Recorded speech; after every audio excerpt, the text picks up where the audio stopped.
اور اب آپ کو اپڈیٹ دیں گے کہ چیئرمین چینل 5 نیوز اور چیئرمین کیبل ایسوسی ایشن آف پاکستان خالد ارائیں نے اسلام آباد میں وفاقی وزیر اطلاعات و نشریات تتارڑ سے اہم ملاقات کی ہے۔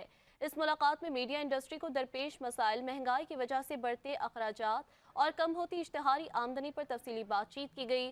چینل 5 نیوز کے ایگزیکٹو ڈائریکٹر ڈاکٹر بلند اقبال اور بیورو چیف بے نظیر مہدی بھی اس ملاقات میں شریک تھے۔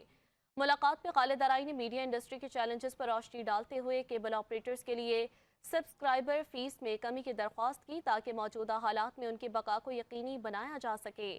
وزیر اطلاعات و نشریات تتارڑ نے مسائل کے حل کی یقین دہانی کرواتے ہوئے شفاف صحافت کی ضرورت پر زور دیا۔ انہوں نے کیبل نیٹ ورکس پر قومی چینل پر پی ٹی وی کی نشریات کے حوالے سے بھی اپنے تحفظات کا اظہار کیا اور ریٹنگ سسٹم کو مزید شفاف اور مؤثر بنانے پر بات چیت کی۔